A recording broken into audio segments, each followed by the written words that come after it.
Hello, hey, sweet people. It is Foster. I just wanted to give you a quick update before the episode today. This year, in 2020, we are doing 12 different language challenges. So each month we will have a different challenge. For example, we have a challenge about improving your vocabulary, a challenge about making good first impressions in English, and a 30-day challenge about having better, more natural, more authentic conversations with native speakers. I personally am super excited about it, and I would love for you to participate. So if you like this show, if you like what we do, and you are serious about improving your English in 2020, then I really think you should participate in some of these challenges. So if you would like to learn more, just check out inglesnocru.com. Let's get on with the show.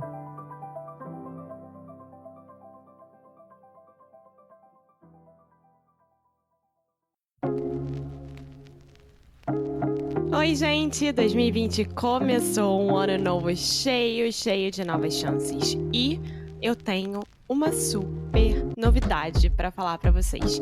E essa novidade é que o Cambly está oferecendo 50% de desconto nos planos anuais. É um empurrãozinho para você não se arrepender no final desse ano, porque convenhamos, né? Daqui a um ano você vai ter desejado ter começado hoje. Então, é o seguinte, todos os planos anuais do Cambly, tanto de adultos quanto de kids, está com 50% de desconto. E o nosso código para você poder aproveitar isso é 50 nu e cru para o de adulto e 50 nu e cru kids para o de crianças. Lembrando que o 50 é em numeral, tá? Então vá lá no Cambly.com, no aplicativo do Cambly, se inscreve ainda hoje e aproveita esse descontão que o Cambly está dando só entre os dias 1 de janeiro de 2020 até o dia 16 de janeiro de 2020. Então começamos muito bem, eu espero muito que vocês aproveitem isso. E são só 1000 códigos, tá? Então as primeiras 1000 pessoas que forem lá e se inscreverem vão conseguir aproveitar essa promoção. Então é isso, corre lá, hein?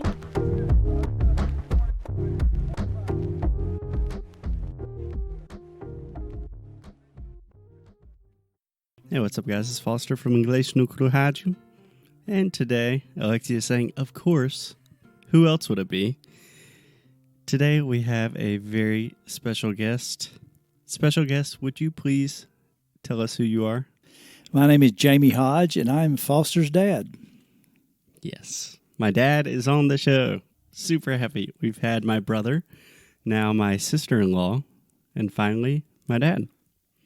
Well, I'm happy to be here. Yeah, we are happy to have you. So, Dad, I thought it would be funny if we just started with a couple of random questions about Brazil to see how you do. Fire away. Far away. Okay. What is the capital of Brazil? Brasilia. Muito bem. Approximate population of Brazil? I'm thinking 250 million. More or less, I would say 220, something like that. Yeah. Okay, final question. What is your opinion on squirrels? You know, I think squirrels are really odd creatures. Do you care to elaborate? Well, the world needs squirrels. You know, squirrels, they open acorns and they scatter the acorns, which result in little baby oak trees being born all over the world. But squirrels are pretty nasty little rat-like animals. Okay, so you understand the necessity of them, but you're not I do. particularly fond of them. Like I understand the necessity of cockroaches. Okay, so Dad just compared squirrels to cockroaches. Alexia is horrified. That was pretty random, I got to admit. Okay. The reason I asked that question is all Brazilians love squirrels. So, I just offended 220 million people. Yeah, so if Brazilians go to Central Park and they see squirrels and they think, oh my God, that's so cute. Yeah, sorry, never got into squirrels. So, Dad, the first thing I wanted to talk to you about is you have actually visited Rio when, I guess this was 2015 2015, 2014? It would had to have been, it was 16, wasn't it? Yeah, March of 16, 3 years ago. Yeah, it's almost 3 years ago exactly. Yeah. What were your general impressions of Rio? Well, first of all, it was the people. I mean, the folks that I had the pleasure of meeting, it was truly the most friendly, gentle people I'd ever been around. I mean, and they were all strangers, but from the people on the street and the restaurants and the bars that we went to, and all your friends, they were just a gentle bunch of nice people, and you told me all about the crazy stuff in Rio, but I didn't see any of that. I saw good folks. So, just to give a brief disclaimer before we continue this conversation, my dad is born and raised in the South. He's also from Spartanburg, South Carolina, naturally. And my dad's accent is probably going to be a little bit more difficult for people to understand. Alexia, you would agree with that, right? Yeah. Alexia's figured it out, though. Yeah. We'll talk about the Southern accent, but just wanted to give our listeners a note that you do speak fast and kind of mumble sometimes. Yes, I do. So you spent more or less 1 week in Rio. What was your favorite thing that we did?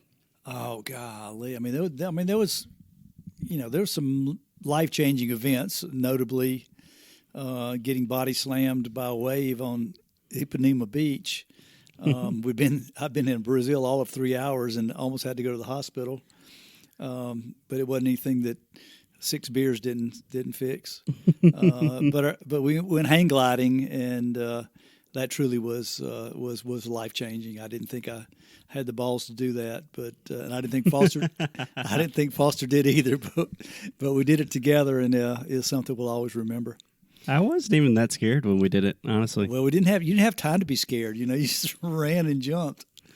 But it was really cool. It was just the sense of being in a totally different country and different culture that I really wasn't prepared for. I've traveled a pretty good bit around the world, but I'd never really spent much time in certainly in a Portuguese speaking country.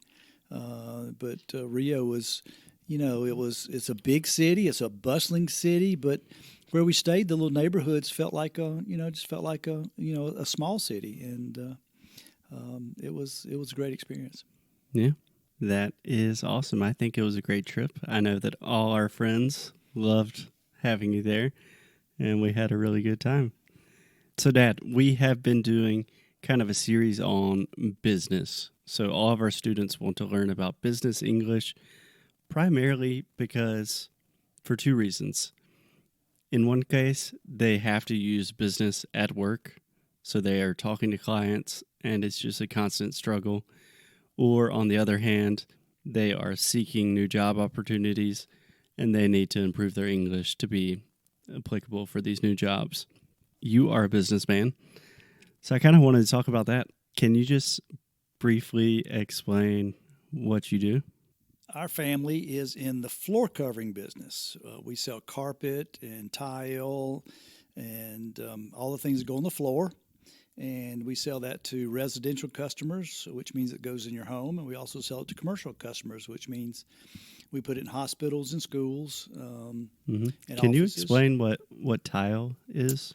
Well, now tile to me is different than tile in Brazil, because Brazil is, I think, the second largest tile producer in the world. And tile to you guys is hard tile, porcelain tile, ceramic tile, marble, and stone, those types of things, which you see all over Brazil. But we do mostly soft tile, which is what we call resilient tile, which is sheet vinyl and kind of the fake-looking wood floors, which are very popular these days. And we put those in a wide variety of applications. Yeah. So you are in the flooring business. We are in the flooring business. Right. And the name of your company is? Hodge Floors. Hodge Floors. Foster Hodge, Jamie Hodge, Hodge Floors. It all makes sense. When did you change the name from Hodge Carpets to Hodge Floors? We did that about 5 years ago, and we had been Hodge Carpets for about 40 years. and they realized that the marketplace had changed, and carpet used to be a huge proportion of our business, but it became smaller and smaller, and other forms of flooring took hold, and carpet became a smaller part of our business. So we thought a better descriptive name would be Hodge Floors, which is more all-encompassing than Hodge Carpets exclusively. Right. Carpet is just either a carpeted room or rugs, and flooring can be... Yeah, it's a soft surface textile product, correct. Very technical and accurate way to describe it.